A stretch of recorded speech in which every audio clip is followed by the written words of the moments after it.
I'm very excited to be doing this today. I will do a bit more of an introduction about myself and the guys on the panel as we get stuck into it.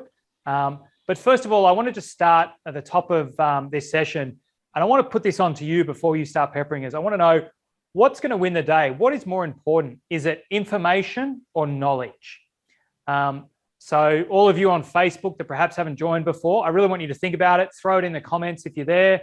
If you're watching the replay, put it in the comments anyway. Those of you on Zoom, feel free to throw in the Q&A, the chat, wherever it is, or even just look at the person next to you and give that answer. All right, enough time. Shouldn't be a too hard one. The answer is knowledge. So, look, here's the problem. You want to know what's going on with house prices. So what do? You pick up your phone, you jump on Google, you go to social media. Those of you that are a bit older might still pick up a newspaper, turn on the nightly news, but there are so many different sources, so many different opinions. Everyone's contradicting everyone. So what do? It's impossible to know exactly who to trust, and what makes sense for you. So that's why that information in its own right is not what's important. It's the knowledge. And so today, what this is all about is trying to assist you out there with our knowledge, impart some of our expertise and experience with you, and also help you with a framework of being able to break down all of that information out there and put it into knowledge. So, information itself is not what is important. It's being able to turn that information into knowledge, and most importantly, into what we call actionable knowledge. That is the number one key sort of recipe that we say, is being able to have actionable knowledge. So, being able to read that information, create that into knowledge, and then deciding what to do with that knowledge. So, that's the best thing that you can do, is to have a database, a roadmap, a back of napkin, whatever you call it, that you set up what is the actions you should be taking and what are the triggers you're looking for. So you can sift through all that information out there, and you're not becoming a sheep and following the rest of the crowd. You're taking the right actions at the right time based on your circumstances. So, I can't stress that more, how important knowledge is. So, with that in mind, I'm sure many of you have struggled in the past. I know myself personally, I have spent years and months and days and hours and time again, reading different bits of information, different opinions, different strategies. I like to think of myself as a sponge, a thirst for all these ideas. But, 15 years ago, I used to go round and round the circles. And I know many of you can relate to that, where, one day you're going to buy a property in a mining town. Next day, you're going to buy an inner city apartment.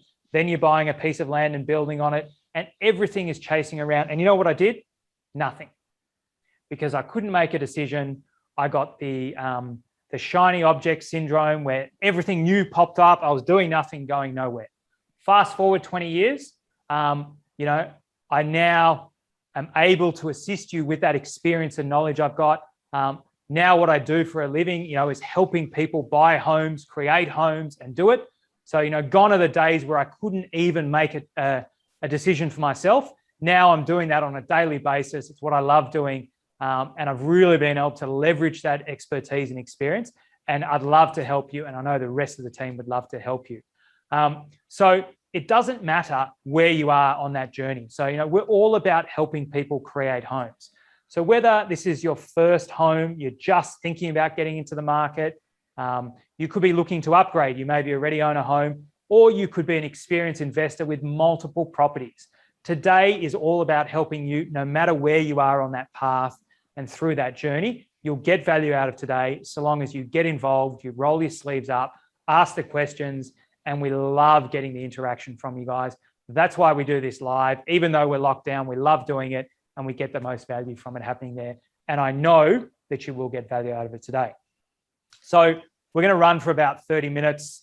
We do sometimes go over, particularly in these lockdowns. We seem to get more and more questions. So those of you that are on a tight time schedule, feel free to drop off. I will put a recording up on YouTube. You can catch up on what you missed out. And we will hang around at the end as well to answer more questions. We've got nowhere to go. We're obviously here in Victoria, so we're locked down. We've just been told we're locked down for another 7 days. So I know that the guys will be happy to hang around and answer everything we can.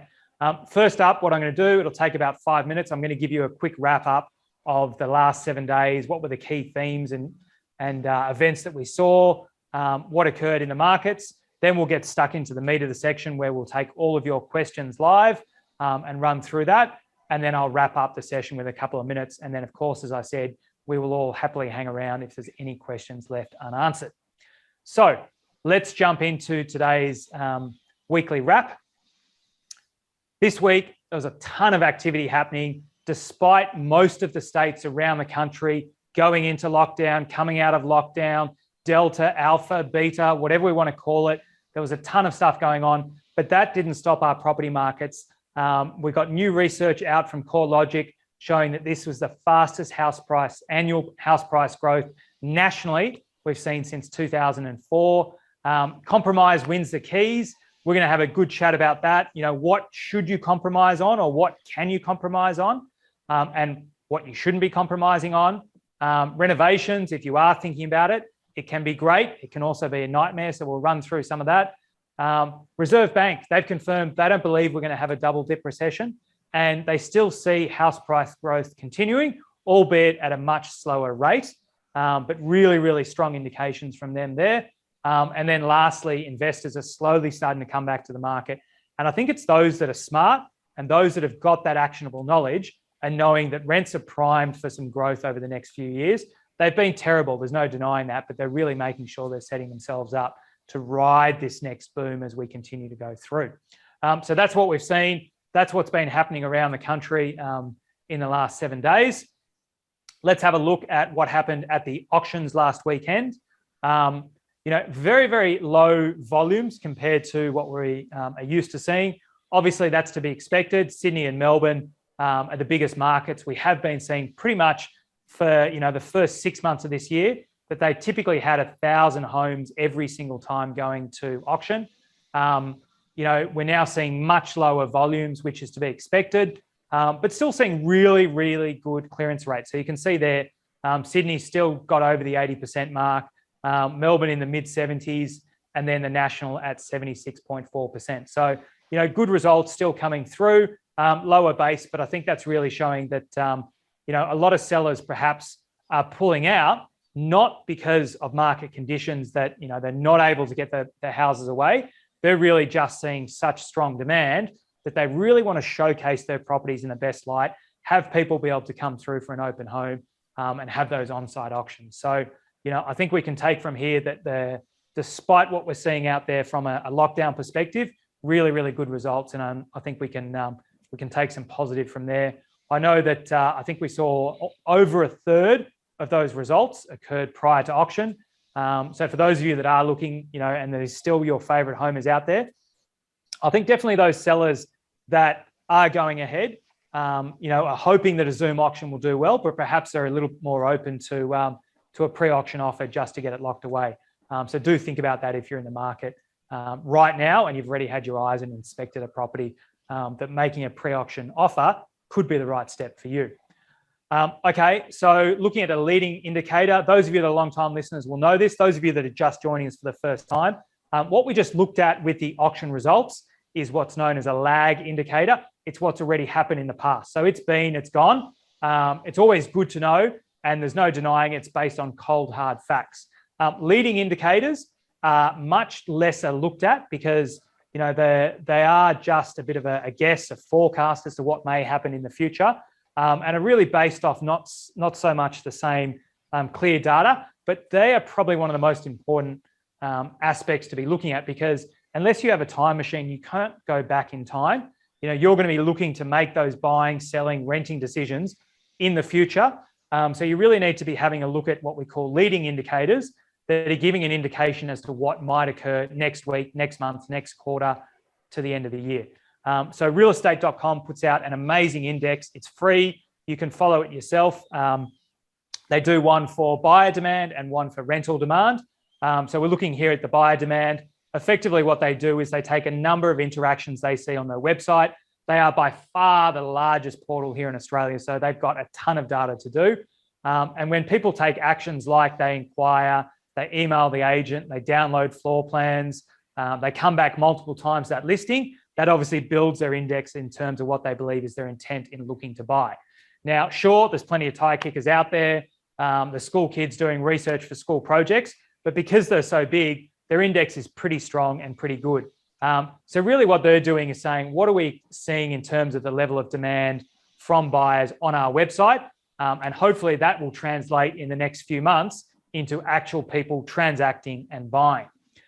So if we jump into the national figure here, you can see it's been relatively sort of flat probably all of this year, albeit, as I always say, from a level that it was pre-corona here to where it's now sitting, it's significantly up on that. So, that's definitely what we're seeing with this current boom. Sort of 2018, 2019 was a bit of a lull, and, you would have to be, had your head buried in the sand not to know that prices have skyrocketed over the last 18 months.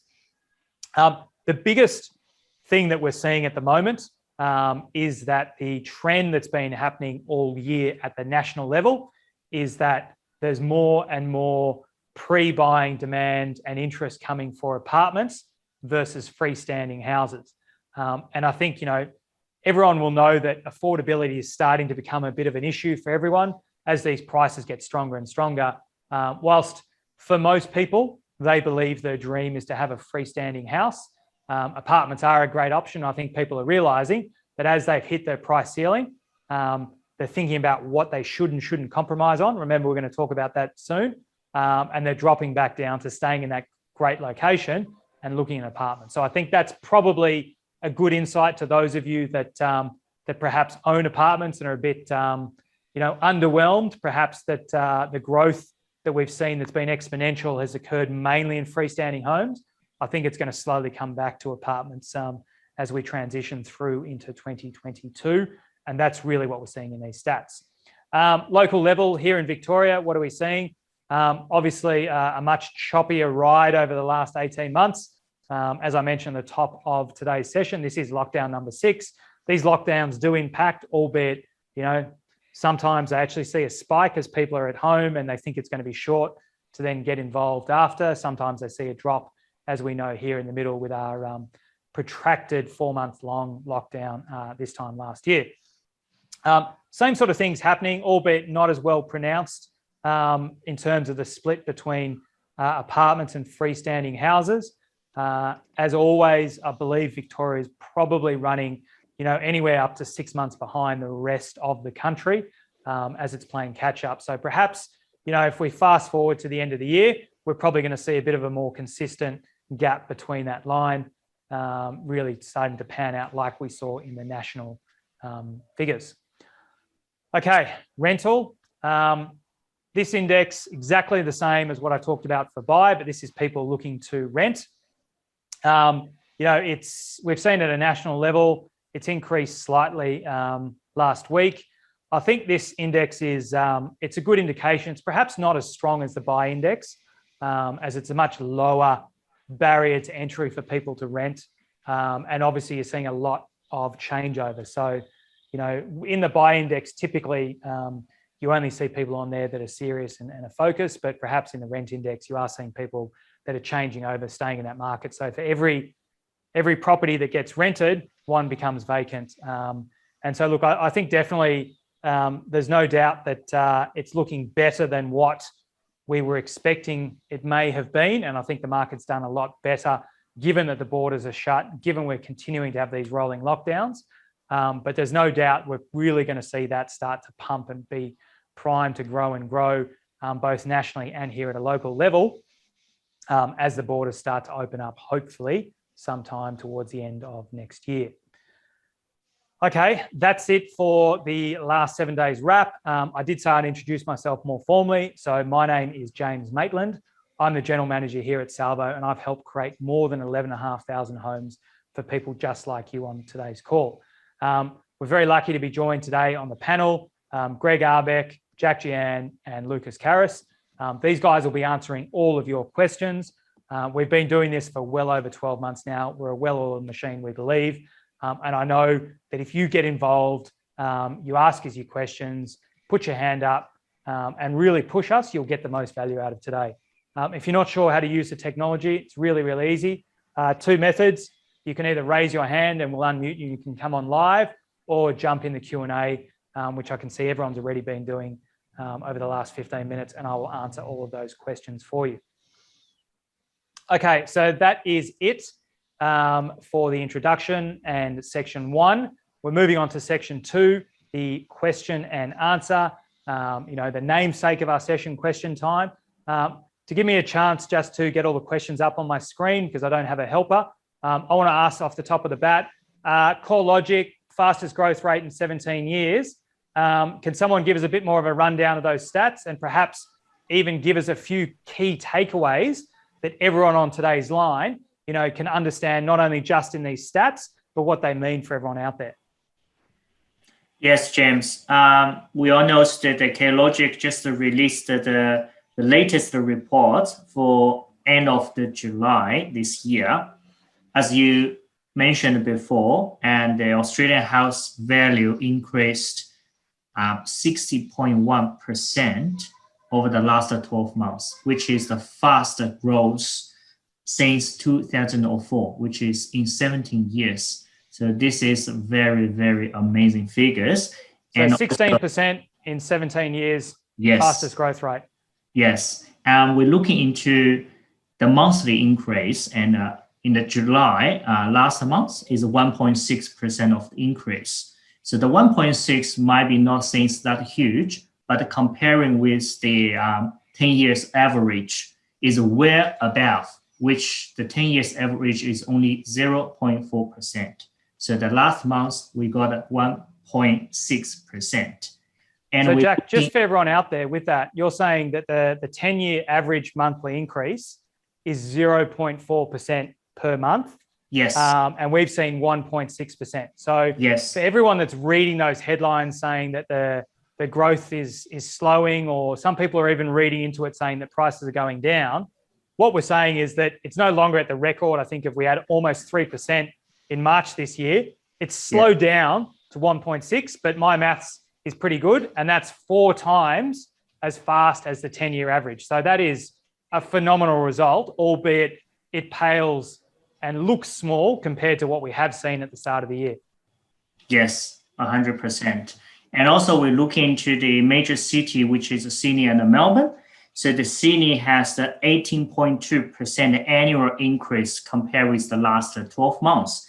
And the Melbourne is a little bit behind, but we still achieved almost 11% increase over the last 12 months. So which is very, very good result. And also we look into the freestanding house and the unit. And this is always we're gonna compare, and the people are asking. So the freestanding house achieved 18.4% increase for the last 12 months, which is amazing. And this is also like maybe like you mentioned before, we start looking some affordable issue on the freestanding house.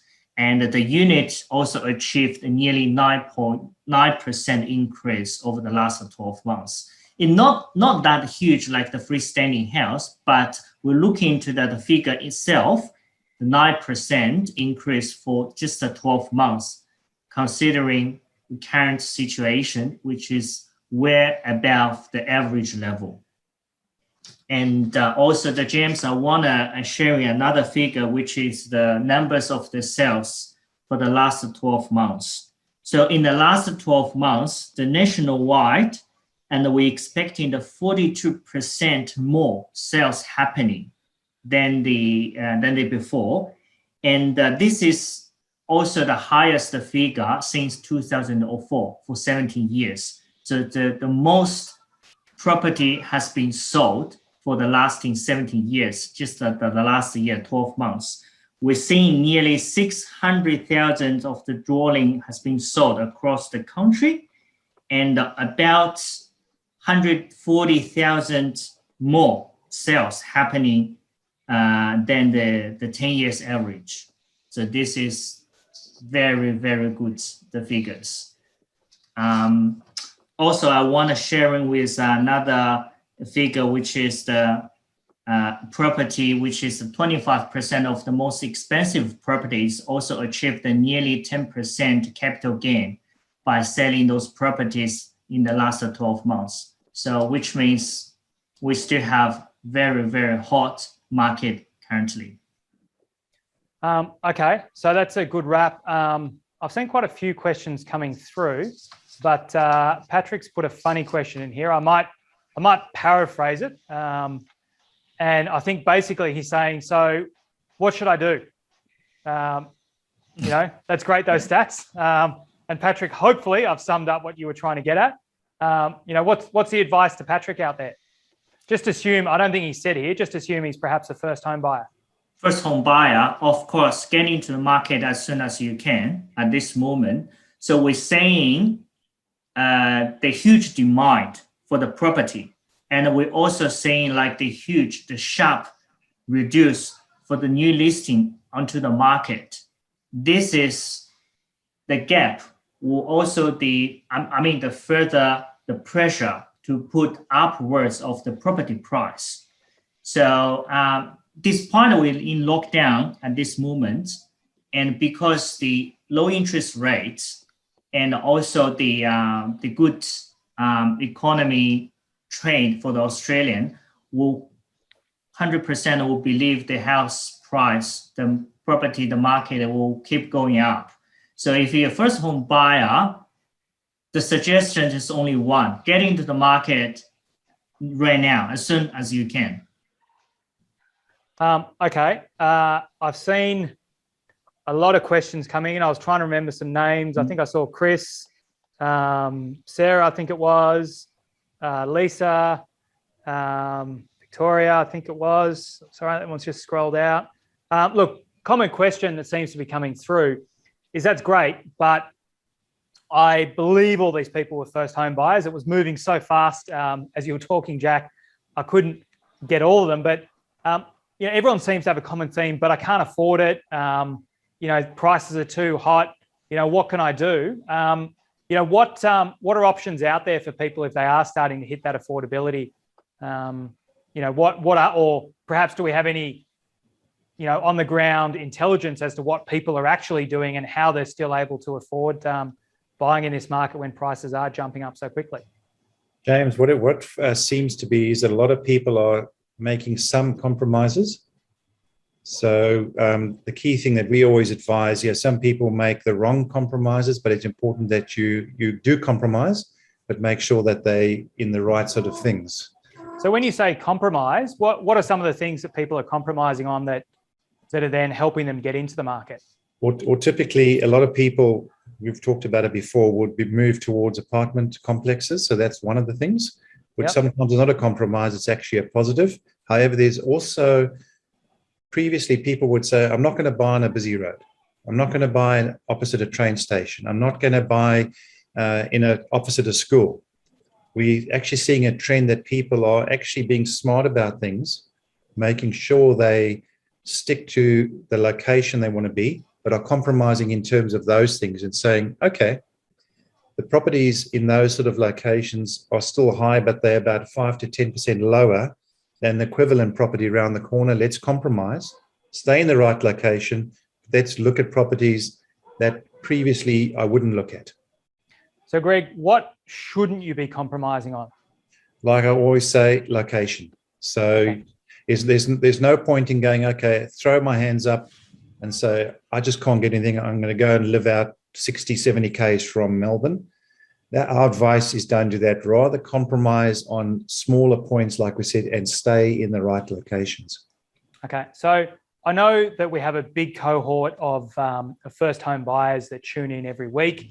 And I've seen a ton of questions, obviously, from people here saying they're first home buyers. But for everyone on today's call, perhaps if we talk about people looking to sell, people looking to buy, what should people be taking out of the current market and, this compromise? How does it affect people if, sellers versus buyers? If you're a seller and you're sort of sitting on the fence going, should I sell my property? And you've got a property that's sitting on a busy road, sitting opposite a train station, sitting opposite a school, sell it now. Absolutely. List it, sell it. The market is absolutely prime ripe for those type of things because there are people that now will consider that type of property if they're making the right compromise. Okay, so I think I remember early on in my real estate career being sort of told that in the boom time, you can sell every property, but it's really, the good agents stood out from the average agents in the down times because, you had to get the right listing, and properties that perhaps had some of these compromises were the ones that saw the biggest drop in vendor expectations. So I think, Greg's advice out there is if you do perhaps have some of those compromises and you are thinking of selling, I don't think Greg's advice was just go and sell. If you love your house and you want to be there till you die, stay in it. I think that's right, isn't it, Greg? If you're thinking of selling. Now is a good time because people will look across that. So let's change gear a little bit. That's great, but what if for those people that are buyers there, you've told them, Greg, not to compromise on location, and they're looking for perhaps another way to deal with the affordability issues. They perhaps already own a home that doesn't quite have what they want. What are the alternatives that they can look at? The alternatives would be to renovate. If you've got a property in a great location, and you're not finding what you want again in those locations, and just going back to that one, you either then might buy something in a bridesmaid suburb, or what a lot of people are doing is actually renovate what you've got and try and bring it to the standard of what you're looking for. Okay, so obviously it's got to make sense if you're wanting to get 5 bedrooms and you currently live in a 1-bedroom apartment. That's perhaps not feasible. So, but having said that, is there any guidance that you can give, perhaps any tips to people out there as to things they should look out or they should understand before they embark on doing a renovation? Absolutely, James. It's critical. People just go, I'm going to change this place. And you're going to get yourself into a lot of trouble. Step 1, make sure you know what the hell you want. Okay? Don't bring a builder in there and start changing as things start developing. No, rule number 1 is know what you want. So that's my advice to thing as well. Along with that is, if possible, get it drawn, get an architect or get something so you actually, know what you want, you get it drawn up, which leads to the next thing is make sure you get a contract, get it written out. So there's no doubt when you eventually point a builder, what is expected, what their appliances are going to be, what the color scheme is going to be. So it's all, and even little things like brand of appliances, things like that, have it documented, and even necessary, get it looked over by a lawyer. So you have these key things. So it's not an open-ended thing. You know what you want, get it drawn up, have a contract in place. Then following that, choose the right builder. So you don't go and you shop around, look who's local, get some references, see if they're a registered builder, see what their track record is. Make sure you don't just go for the cheapest. Make sure you find the right builder. So those are the key things. Know what you want, get it drawn up if necessary, contract it properly, get a lawyer to look over it. And the other key thing is contract and make it quite clear who's doing the planning and building permits. Because you'll get all this stuff done and suddenly everybody's looking at each other saying, well, have you got a building permit? So all those sort of things should be very clearly documented so it's not open-ended, especially with building. Don't have it open-ended. So, Greg, would it be fair to say that if you watch The Block, do whatever they do and do the opposite, is it? Exactly. Don't change your mind 10 times through the build. Get the right tradespeople, document it, have plans. Don't just draw it on the back of a piece of plaster. You've got to be clear, you've got to be concise, and you've got to document it so it's done. Builders are notorious in this. They will quote on something because you haven't documented clearly, and then later on you make some changes, and that's called a variation, and variations sting big time. All right, so I think that was really good sound advice for some tips there. And for all of you that are thinking about it, or those of you that haven't thought about it, but I know with the hysteria and the hype that comes up with The Block that I know has started because my family, all my girls are constantly watching it every night, much to my dismay, that that's not real life. That is TV. That's not how you should do things. And there is a cast of thousands behind those people. So, think about what Greg went through. Have a look at the replay, write those tips out. I think you gave 4 or 5 tips. They're really good, and stick to those. And you should be able to navigate through it without too many nightmares coming out of that. Okay, just conscious here with time. Let's sort of change tactic again. Let's get to a more macro sense. Reserve Bank obviously guides our interest rates and commentates on the economy. We're just into a new month. We've had the first Tuesday of the month. They put out their minutes and their commentary. What did we see from that? What's the general view from the Reserve Bank, and what are some of the key takeaways for everyone on the call? Can someone break it down to bite-sized chunks that are understandable, that people can actually turn into some kind of actions? Sure, James. Look, the Reserve Bank of Australia has once again made it clear that they plan to keep the cash rate on hold until 2024. They confirmed that their target is inflation sustainability between 2 to 3% long term. So they don't want it to be 2% for 1 or 2 quarters and they say, that's it, we've achieved it. They're looking longer term. Also, with all the lockdowns we're having, it's very likely they're estimating that any increased rate will even take longer to take effect. So, I was going to say that, we probably were a couple of months ago seeing people starting to make their forecast that perhaps the interest rates were going to go up a little bit earlier. But I think if anything that the last couple of months has told us is that, it is still a little bit fragile, and that the Reserve Bank is really, really digging into what they've said. And, they're not faltering. And I think that their main driver is to make sure they get that growth, they get that inflation, get those wages up, and get the economy ticking over. So, as you said, 2024 looks like a certainty, and potentially it may even be later, depending how we move out of this latest phase. Yes. They sort of also acknowledge that the record low interest rates we're having are pushing the house prices up, and they predicted the national growth to be 20% for the year. Having said that, Mr. Lowe, which is the governor for the RBA, said the price boom has still got further way to go, and eventually affordability constraints will sort of kick in and will start to slow the pace of growth. So for everyone out there, if you didn't quite catch what Lucas was saying, don't be swayed by the headlines that you see on Facebook, on Google, that prices are going to stop and they're going to go down. What the general consensus is, and has really been mirrored here by what the governor of the Reserve Bank has said, is that prices are okay going up. He's okay with that for many reasons we've discussed over a long time. What he believes is it's slowly going to slow down the rate of growth. Jack touched on it before, that the average 10-year monthly growth rate is 0.4%. Last month, we had 1.6%. And I think what Lucas is saying that he's seeing is that as these prices get up, affordability is going to start to knock a number of people out. And all we're going to see is, instead of maybe being 50 people bidding on a house, we might only see 10 or 12 or 13, but we're still going to see that continued demand.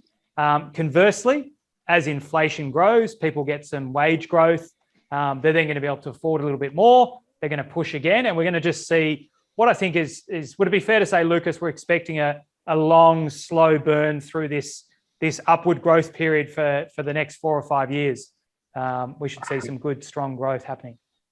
100%. He even sort of went a little bit into more detail, James, for those people that are sort of speculating that we might have another recession coming. So he said that, look, although the lockdowns we're having around the country have interrupted our economic recovery, there's no indication that we're about to go through another recession. It's unlikely that we'll have 2 negative consecutive quarters of negative GDP. He said that by the end of the year, most of the people will be vaccinated, restrictions will start to ease, and the economy will continue its recovery. Okay, and then maybe just tell us, how does that compare to the major banks, and what are their economists forecasting? They usually tend to love to be laggers or leaders, and for whatever reason, they tend to be generally more pessimistic. How does that compare to what they're saying at the moment? No doubt the more pessimistic, but look, 3 out of the 4 banks once again have changed their forecasts, but they've changed the forecast for even higher price growth, which is not normally what we expect them. The Commonwealth Bank said that prices will jump up by 20%. NAB said by 18.5%, and Westpac by 18%. Now, that's 3 out of the 4 major banks, all again readjusting the forecast for the price increase for dwellings. Okay, good. All right, let's move on from that. I didn't see many questions coming there. I think for everyone on the line, it's important to understand what the main driving government bodies are doing, because they tend to set the policy and people follow, albeit a little bit boring, but I think Lucas tried to put it into as much fun as you could with facts and figures.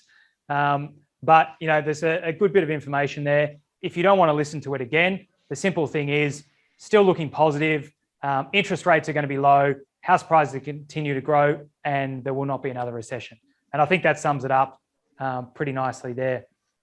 Okay, I'm just worried about time, but I did see a few questions at the start of today's session, and I know, given pretty much all of our listeners, perhaps other than those people coming to us from Brisbane or perhaps even Perth, if they tune in, are in lockdown. So we will run a few minutes over. Do feel free, if you're out of time, to jump off, and I'll send you a link to the recording after today's session. But just to sort of wrap it out, what are we seeing in terms of the buyer mix? I know, first home buyers have been big, investors have been more or less non-existent, but that trend's starting to turn.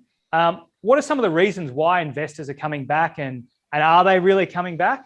And how does that compare in the face of the fact that, rents are down? There's no denying that, pretty much across the board in the main inner city areas where the huge majority of investment properties are located. Is it true, and why is it happening? It is true. It is true. I mean, first of all, as you said, we've sort of been used to seeing the first home buyers sort of very active in the current market. However, as the prices continue to increase at such a rate, first home buyers are finding it hard to keep up with the initial deposit that they need to get into the market. So we see them slow down naturally, but we've seen the investors coming into the game very, very strongly once again. The prospect of future capital growth, as well as massive gains so far this year, they've all sort of seen, because normally the investors are a little bit speculators. They sit back to see what's going to happen in the market. Once they've seen that all the wheels are in motion, then they sort of jump in quite intensively. Investors also know, James, that once the international market opens up, rents will have a sharp increase. So they're not that much worried. That's not so much a concern to them. And also, most of them feel that the worst is over for the rental market. They can all see that there has been increases and everything is pointing to the right direction. Proof for that is also that loans to investors have doubled over the last 12 months as well. Okay, and I think it's perhaps not always mentioned, but a few years ago, it was near impossible to get a home loan as an investor. That's really changed now, hasn't it? And it's albeit not quite as easy as if it's for your own home, but really that gap in terms of interest rates has reduced, and investors are finding it easier and easier to get access now, aren't they? That's right. Not like 2018, 2019, where you couldn't get a loan at all. So yeah, things have come sort of in made a lot easier now for them.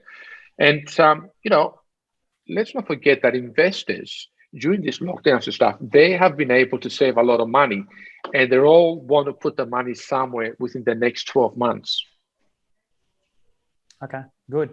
All right, I'm going to just stop there. As I said, we will hang around at the end of today's session, but I think what Lucas just said, was really, really good.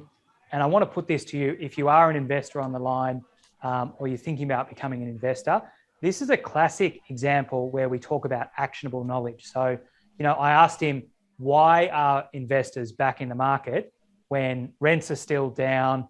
There's still these rolling lockdowns. There's a little bit of uncertainty. And what he was explaining to us, and we're looking through it, is those people, they've understood that information that's out there. They've had a look at some of those leading indicators that we talked about.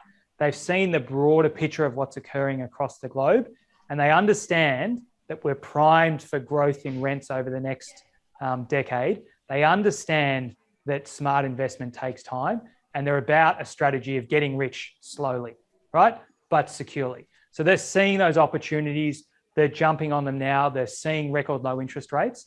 And that's really what today's session was all about, is focusing in about all this information that's out there, breaking it down into bite-sized chunks, understanding it, turning it into knowledge, and then knowing what you should be doing so that you can take those actions. So with that in mind, I'm just going to switch off the questions, and I want to just wrap up with a few thoughts I want to leave you with before you go away. So today was great. I'm sure you got a lot of value. I know we had one of our highest turnouts that we've had in a long, long time on today's call, and that is fantastic, albeit I hope that you'll come back and you didn't just join us as a one-hit wonder because you're locked down in your home. So what I really want you to think about is, joining today was great, but what do you do next? You can see that if you do nothing, then things are going to get away from you. Remember the famous concept that if you continue to do the same thing, don't expect a different outcome.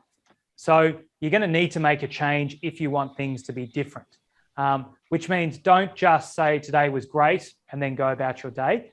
Think about what we talked about.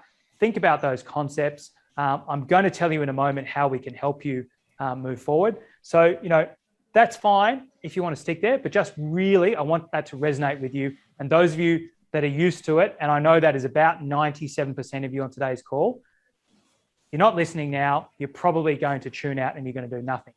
What I hope that you do as a bare minimum is take on board what we've discussed, understand that concept of actionable knowledge, and employ that, go out there, understand it, take those actions. The guys gave you a ton of information, some tips. They told you what you should be doing wherever you are on that journey, whether you're a first home buyer, right through to a seasoned investor with multiple investment properties. If you're not certain, or you want to fast track that journey, then what I really hope that you do is do it with us. Let us help you through that journey. That's what we do. This is what we do time and time again, over and over. We love doing it, and we'd love to be able to help you with your journey. So how can we help you? Well, at Salvo, we have a ton of different businesses. There is every which way we can help you, but ultimately everything that we do is all about helping you create a home. And it doesn't matter where you are on that ladder, on that journey. So perhaps the best, most active and lowest commitment that you can make and still expect to get a tangible result out of it is to catch up one-on-one. So we can really drill into what matters for you. Have a good chat, work out if we like each other, see if you're a good fit for us. Ultimately, not everyone will be. If you've got value out of today, then I can guarantee you that we can add even more value to you working with you side by side, whatever it is in that aspect of that spectrum, whether it be helping you with the finance, finding a property, managing that property through that journey. We can help you on all of those avenues. And that's really what these sessions are about. They're short, they're sharp. They go for about 15, 20 minutes. It's as simple as a phone call. It can be a FaceTime call. It can be over Zoom. When we are allowed to do face-to-face meetings again, if you're local here in Melbourne, we'd love to see you face-to-face. We'll take you out. We'll pay for the coffee and the croissants and the scones and whatever else you can possibly eat in that time. And really just work through where you are, what you're thinking of doing, and then we can work out the next steps and if that's something that we can assist you with. So I really, really recommend it for you. If you're still on the fence about it, don't delay. Let me just tell you who this will work for. And let me start off with saying everyone on today's call, but primarily we're focused for people who, they're motivated, they're prepared to take those actions. As I said, those that do nothing are going to continue to get the same result. You've understood what we're talking about, actionable knowledge. You want to increase that for yourself. You want more. And obviously you're prepared to actually learn that knowledge, take those steps and do that action. Now, by saying that, it doesn't take up a lot of your time. A lot of people say, oh my God, I've got enough on as it is. How am I going to handle all this? That's why you join up with a professional like ourselves and let our experience, let our knowledge help guide you through this process and fast track that journey so that you can be where you want to be much, much faster than doing it by yourself or doing nothing. So if that sounds like you, how do you do it? Really simple. There's 3 ways. Greg's posted a link in the chat. Click onto that and you can book your session now. If you're joining us on Zoom, the web browser that you joined through should have been redirected to that booking page. And then lastly, I will send a follow-up email with the link if you're not able to do that now. So don't delay. These do book out, particularly now when we're in lockdown. I know the guys are flat chat with these. We have set aside specific time in their diaries for nothing else but these. So you will be able to get your session, but don't delay. Get in, book it now. I guarantee you, this is one of the smallest commitments you can possibly make. It's 15 to 20 minutes of your time and still expect to get a reasonable and reliable result. Now, I do want to just close out before you all go away and just tell you about a recent holiday that I went on. Now, that's not to gloat because we are in lockdown here as well. But, those of you that are tuned in regularly will know it was probably 4 weeks ago now. I think it was the July school holidays. I went for a few days with my family to Hamilton Island. Great place of the world. Temperatures were warm. It was nice to get away for a few nights, albeit Lucas still called me 45 times a day, down from 150. So that was a break. But we had a great time. And I think it was probably on the second day, my eldest daughter, Isabella, said to me, Dad, we've been looking at this mountain. She said, I'd really, really like to walk up there, go early in the morning and sit up there, just the 2 of us and watch the sunrise. Now, who can say no to that? I thought that sounds like a fantastic result. Love to do that. Of course, darling, can't wait to do it with you tomorrow morning. Now that night, I jumped onto Google to have a look when the sun rises, and it was something like 4:47. Now, that is really, really early for anyone's book. And when you're on holiday, you're supposed to sleep in. So I was just about to say to Isabella, look, it's a bit too early. I don't want to do it. We'll probably have to get up even earlier because we've got to walk to the top of the mountain. And before I did that, I thought, no, you know what? You've got to make some of these sacrifices. You've got to make those changes. I will do it because I think it will be good. Now, I set my alarm. It went off. What did I do? I pressed the snooze button. Now, thankfully, everyone with an iPhone will know you get 9 minutes with the snooze. It went off again, and I was about to press it, and I thought, no, she's really looking forward to this. So I jumped up out of bed. I woke her up. We walked to the top of the mountain. We saw the sunrise. It was spectacular. We had a really, really great time, made some great memories, and that's a time that, I'll cherish and I'll remember for the rest of my life. These are the great moments in life that you want to have. But what I want to say to you is how easy it was for me to hit snooze the first time, and I was just about to do that again the second time. So, how many of you out there think about hitting the snooze button? I think we've all done that in the mornings, and I know it's hard to get up, but take that in anything in life. It's those people that are prepared to get up and actually take those actions that end up making those memories, having those memorable experiences, actually achieving things. So what I want to leave you with is I created a great memory with my daughter. I loved it and it was fantastic by simply not hitting the snooze button. I don't want you to hit that snooze button. I want you to take the action. I want you to book one of these sessions. I want to help you move forward. I want the guys to be telling me every week about what amazing progress you've made and how we've helped you move forward in that journey. So, be like me, don't hit the snooze, get on and book one of those. And I really, really hope to see you on this session again. I hope to see you in the office. I hope to hear your stories from the guys. Now, that is it. I know we've gone well over time. I can still see here that it looks like we've got almost the same number of people that joined us here live on Zoom. I can't see the stats on Facebook, but thank you very much, everyone, for sticking with us. I know I've gone way over time. Hopefully you didn't have anything to do. Perhaps there's some banana bread for everyone in New South Wales and Victoria that's still locked up that you now need to go and cook. From me and everyone here in the panel, we thank you very much for your time. We will be here every single Wednesday, 2:30. We look forward to seeing you again at another session. So thank you very much, and bye for now, and we look forward to seeing you again.